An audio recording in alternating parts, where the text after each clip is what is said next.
Ladies and gentlemen, our next session will focus on advocacy, regulatory standards, and legislative gaps in creating a more pet-inclusive Malaysia.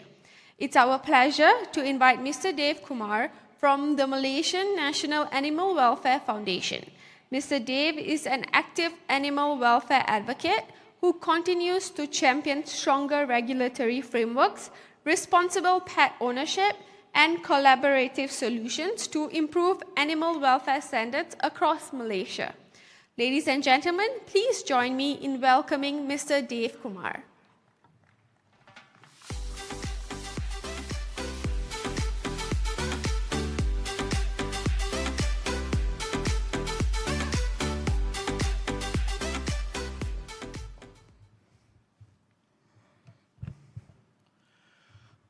Good evening, distinguished guests, members and delegates of the Symposium and GAVIS, and ladies and gentlemen. Thank you for having me this afternoon. And what the lovely MC forgot to inform you all is I'm also, first and foremost, a lawyer. But don't be afraid. We're here to talk about animals and pets. Now, I must apologize to begin with. The slide you see behind me was created by my assistant. And while you see the named speaker as Devkumar, unfortunately my likeness is not next to it, but there's a golden retriever. I will be having words with her when that happens. But I am here to talk about synergizing regulatory standards and bridging legislative gaps for pet-inclusive living in Malaysia. It's a mouthful, it's a lot. What it means simply is how do we live with pets and how do we standardize all the councils and all the laws and all the legislations to make sure all of us, members of the community, pet lovers, pet owners, the government, and the members at large live with animals in a simplistic and easier way. Now, Malaysia's rapid urbanization has fundamentally changed how we live, and having a massive portion of our population in big cities into stratified properties like condominiums, apartments, and gated communities will pose a problem, if not obstacles, for pet owners. Along with this architectural shift, our cultural relationship with companion animals has evolved as they are no longer just properties that are kept outside, but are deeply integrated members of the family, to the point where young couples are walking their pets in strollers nowadays, and I will come to that in a while. Now, despite these changes, our regulatory frameworks remain unchanged, unfortunately. The legislative landscape that Malaysia is operating is inconsistent and fractured as federal laws like animal welfare standards clash with local bylaws, creating immediate hostility between pet owners, the joint management bodies, and local councils. And I hope, and we hope, that that ceases to end and a way forward is created. And as a result, it increases the rates of pet abandonments, disputes between neighbors, as well as compromised animal welfare. Now, before I talk about the differences in all our legislative gaps and different local councils around Klang Valley, over the last 2 months, since I was invited to be a speaker, I went around asking my fellow friends and pet owners from different areas of the country, different areas of Klang Valley even, how it's like to own pets, or what it's like to live with them in where you're living. And the answers varied. People from Subang and people from Cheras and Ampang and Kuala Lumpur all differed in their answers. For our invited guests from Brisbane, these are local districts within the Klang Valley. So each has different bylaws and guidelines.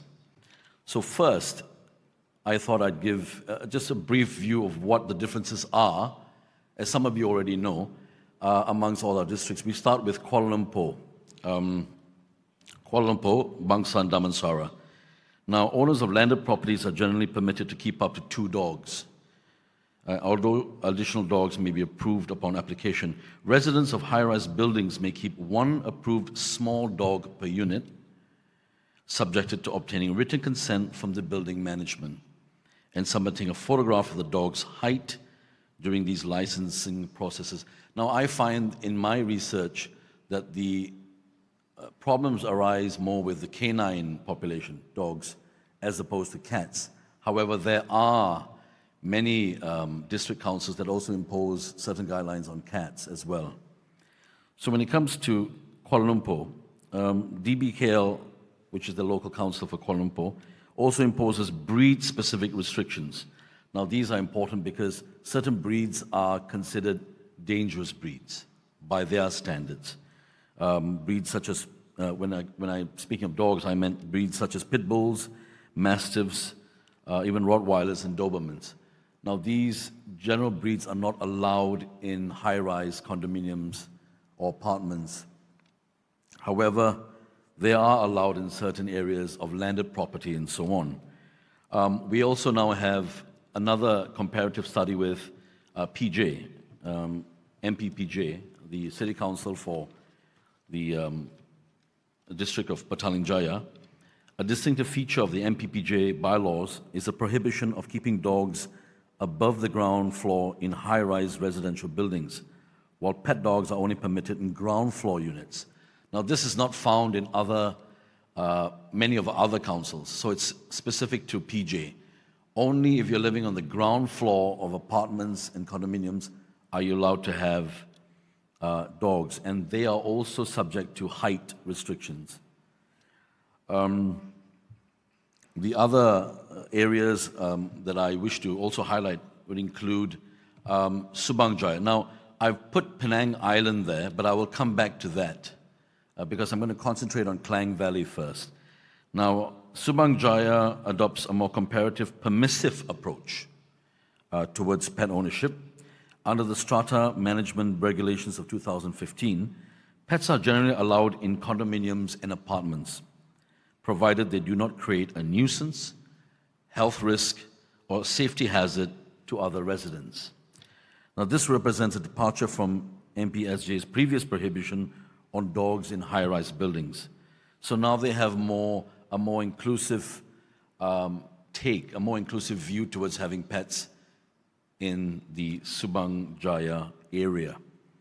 Why this is so accepted in Subang Jaya and not in other districts remains to be seen. And this is why we hope these differences will be bridged one day.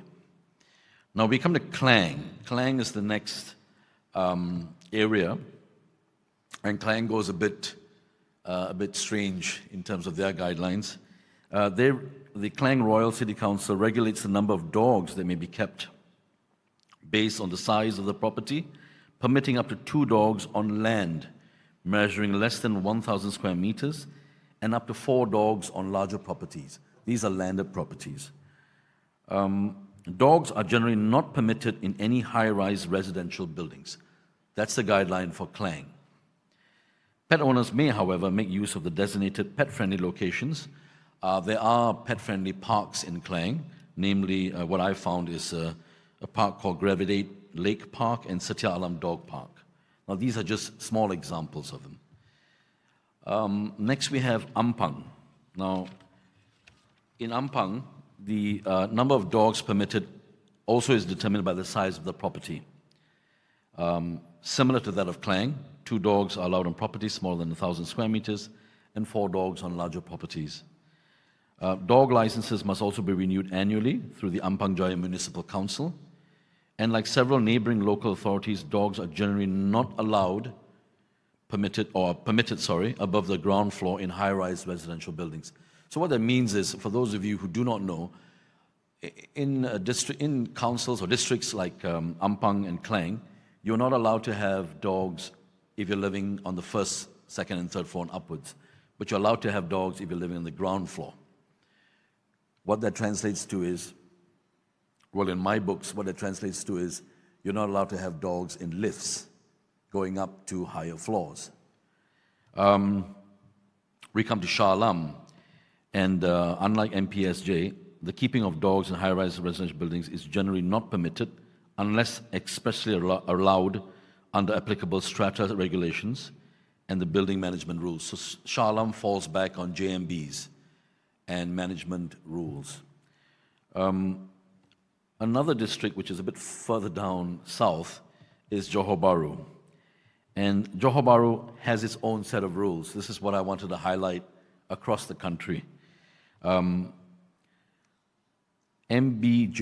as the City Council is called, determines the number of dogs permitted according to the type of residential property rather than its land size. So Johor Bahru dictates what sort of house you have as opposed to how big or small your house is. A distinctive feature of the framework is the requirement for applicants to obtain written consent from their neighbors, all right, in order for dog license to be issued. So that's a first. Johor Bahru is saying you need your neighbor's permission before you have a dog. Now that is not found in other city councils, according to my research. We come to then two separate other districts, of course, in our East Malaysia neighbors, Sabah and Sarawak. They have a completely different, not a very completely different, but quite a different framework. Dog ownership in Sabah is governed by the Dog Ordinance of 1960, with a strong emphasis on rabies prevention and public health. And unlike many local authorities in Malaysia, Peninsular Malaysia, anti-rabies vaccination is a mandatory requirement for licensing. And licensed dogs must wear the official license tags at all times. So this is something we can take from Malaysia, we can take from our Sabah neighbors. You have to have rabies vaccination and a leash on your dogs at all times. This is definitely for safety, health, and security standards. Owners in Sabah are also required to notify the local authority if there's any change in ownership. So if your dog owners are willing to somehow part with their dogs to other owners, you must notify the council. So this is a form of a tracking system that Sabah has. Sabah also adopts stricter enforcement measures against stray dogs and unregistered dogs, something that I will come to later on. Sarawak has a very similar model. A notable feature is its free dog licensing program, under which license fees are waived. You're not required to pay license fees in Sarawak, and free anti-rabies vaccinations are provided. So Sarawak goes one step further in terms of ownership of animals and dogs. They give you free vaccination, and you don't have to pay for your license. But you must inform them of where your dog is at all times, and if you change ownership of your dog in particular. But Sarawak only approves one small breed dog at one time in apartments. That's their requirement.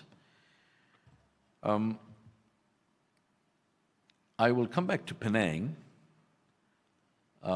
if I can, because Penang provides the most, in this country anyway, the most liberal and free-accepting guidelines. Dog ownership in Penang is regulated by our MPPP. A distinctive feature is his approach to the introduction of more pet-inclusive policies in designated areas. Unlike many local authorities where dogs are generally prohibited in public recreational spaces, MPP has allowed pets in selected outdoor areas.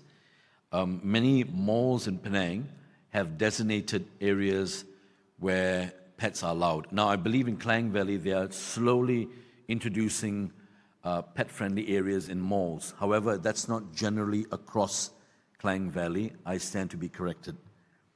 And as of late 2024, in Penang, that is, there are no specific bylaws prohibiting owners from bringing pets to beaches. Now, well, obviously Penang has a lot of beaches and dogs are allowed there. However, there are no prohibitions. You're allowed to bring your dogs there, your cats. They're allowed to roam free. But this falls back to the next area, which I'm sure many of my fellow speakers have touched on and will touch on, which is the private owners and what they need to do to ensure their pets aren't a nuisance or don't cause problems. So where Penang allows dogs to run wild, or not wild, run free along the beaches, those owners must also be responsible. And they must ensure that the dogs are on a leash or that they clean up after their dogs, as my learned previous speaker has touched on.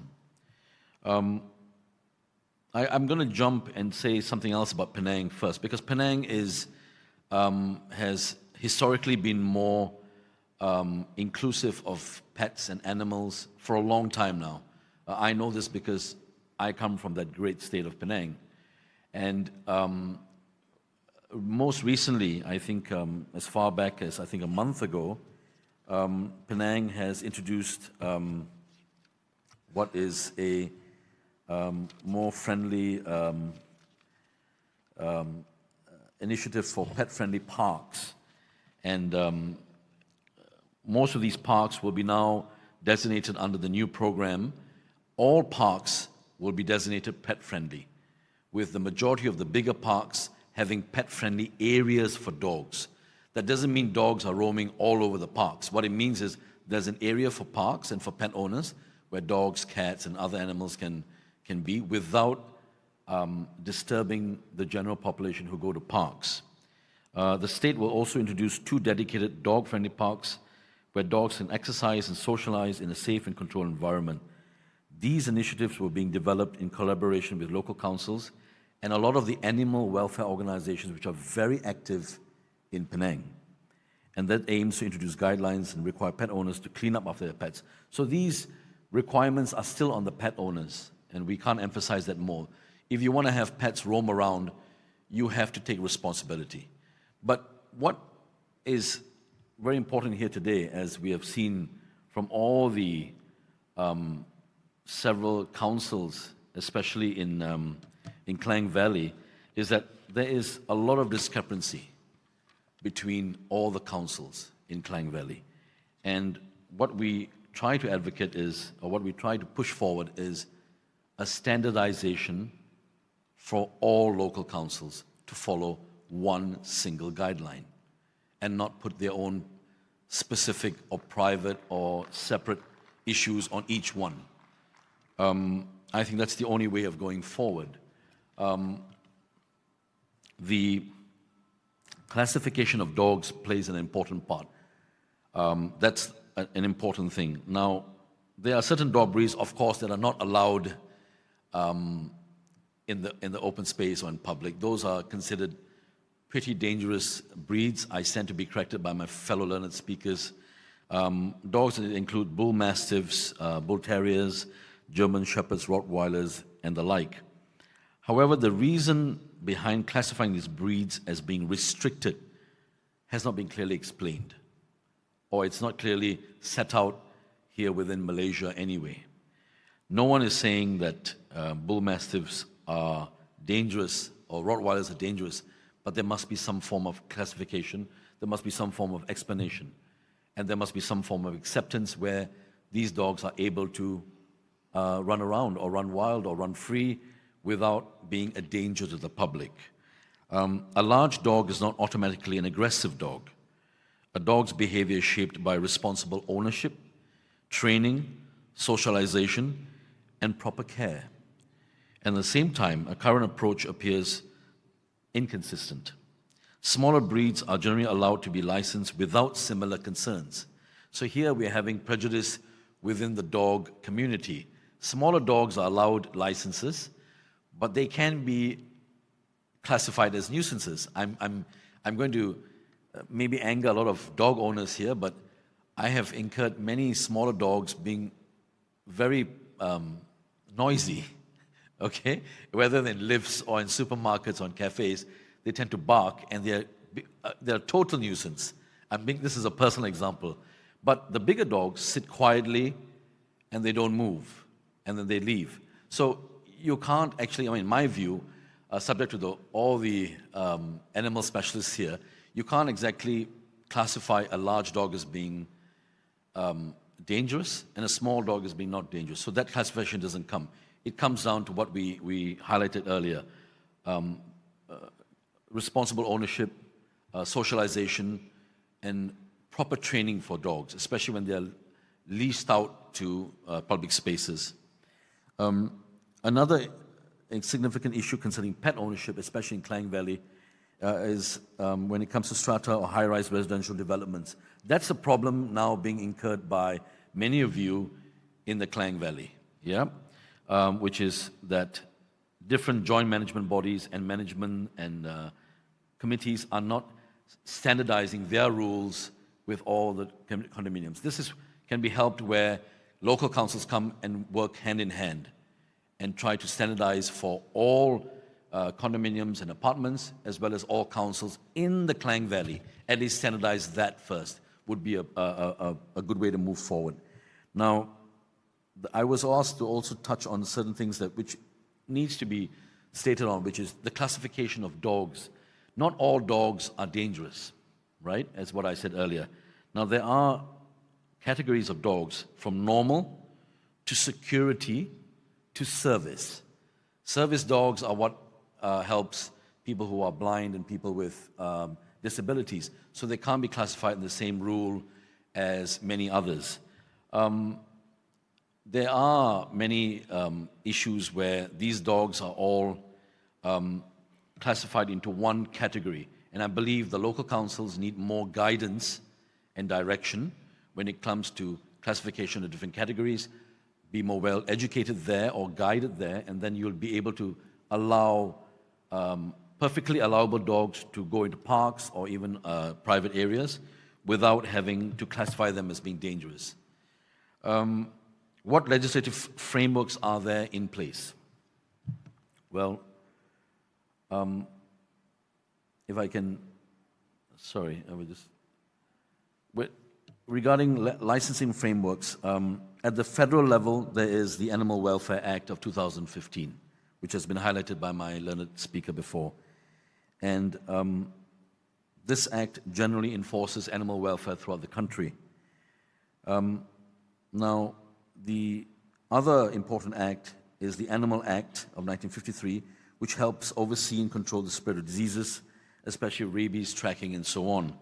Now, the property, in terms of properties, there is, of course, the Strata Management Act of 2013, under which, under Regulation 14 of the third schedule, the federal law explicitly states that pets are allowed in stratified properties unless they pose a nuisance, cause health risk, concern, or breaches the local bylaws, like owning a banned species for dogs. However, the law also grants JMBs, joint management bodies, and management corporations the power to make internal house rules regarding pet keeping. Third, we have the municipal level, which is the Local Government Act of 1976 that empowers the local councils like DBKL, MPPJ, MBSA, and other states to license and control the animals by bylaws.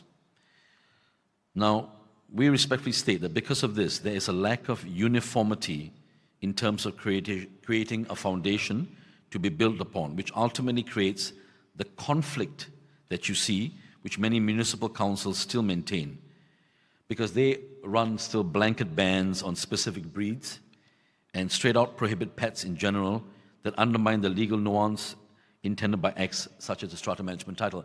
So because you have many levels of policing or regulation, you get many thoughts, many bodies coming out. That seems to be the problem here. No one is unified, no one is standardized, and there's no one body which needs to oversee all the aspects of pet ownership, from living with pets, from regulating pets, from the medical outlook of pets or animals in one single body. We believe that should be the first step. Or, in the alternative, all local councils come together in one voice, in one legislation, and become part of this. That's how we see it moving forward with respect. The rules governing pet ownership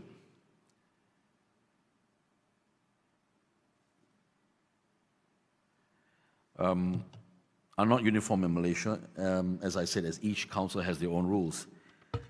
Consequently, regulations applicable to pet owners are very depending on where they reside, resulting in inconsistencies between different municipalities and states. Now, I come to something which is very important in this day and age, strays. Now, we have a lot of strays issues, not only in dogs, but also cats. And to take an example of the great state of Penang once again, Penang has very recently this year introduced a zero-kill policy, which means their strays are not killed on site.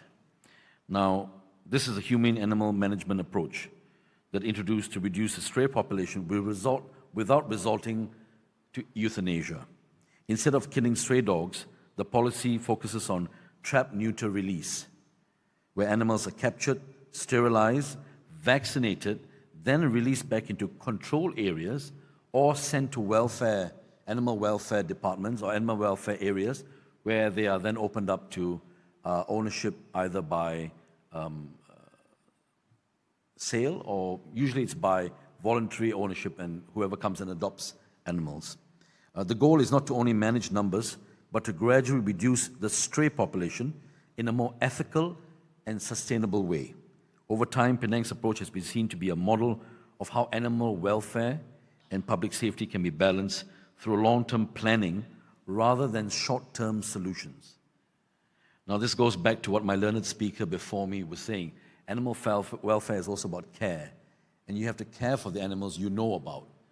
And if you know about them, and you're educated about them, and you take steps to bring them into society, you can live with them and not immediately go into a zero-kill policy and get rid of them just because they pose a danger. Of course, if they pose a danger and they're violent and they attack and they've got rabies or any sort of disease that are considered dangerous, extreme measures must be taken. But that should not be the rule, but should be the exception, is what we are saying. Now, the proposed framework is very simple. I think I went forward. There are certain areas that we have to insist on doing. First one is standardization. Pets must have compulsory microchipping and must be registered. Now, for that to include, that has to be done obviously with the help of the federal government and the state councils. Now, pets must go through mandatory neutering and spaying. They must be vaccinated, and they must have gone through a CGC program that promotes socialization. So that's your first step. Your second step is harmonization. Harmonization, and we have to call upon the Ministry of Housing and Local Government, as well as members of Parliament, to issue unified national strata pet-inclusive guidelines that can help clarify certain functions, especially through joint management bodies and management committees in high-rise buildings. Now, the next is the call for action. In order to achieve this goal, improving the governance of pet ownership and animal welfare in Malaysia requires a coordinated effort from multiple stakeholders rather than relying solely on local councils. So your stakeholders are including everyone, from everyone here, from members and delegates in GAVIS, from the pet community, the vet community, and members at large. One key recommendation is the establishment of a single national association. This is what I said earlier, or a regulatory body to serve as a central point of reference for pet owners, animal welfare organizations, and enforcement agencies. Such a body could develop guidelines, coordinate public education campaigns, and provide a platform for resolving disputes. When you have disputes and you have extreme cases, you go to this body. And in addition, the creation of a specialized animal welfare tribunal would provide an accessible and efficient mechanism for hearing disputes involving pets, including conflicts between pet owners, residents, JMBs, management corporations, and local authorities. This would offer a more practical alternative instead of lengthy court proceedings or unnecessary situations in the press. All right, and we also hopefully also look to Parliament in order to ensure that these things move forward. To wrap it up, ladies and gentlemen, we have too many discrepancies, too many differences, too many guidelines floating around, and no one knows what to follow. No one knows which one to follow. I spoke to some pet owners which said very sadly that they had to move from Shah Alam or Klang to Subang Jaya because only then can they have the pets they want to have. And that's a very sad state of affairs, that you have to move in order to have an animal you love or you want to care for, when everyone should have the same basic right or be afforded that basic care in every single area and every single place in Malaysia. That should be the way.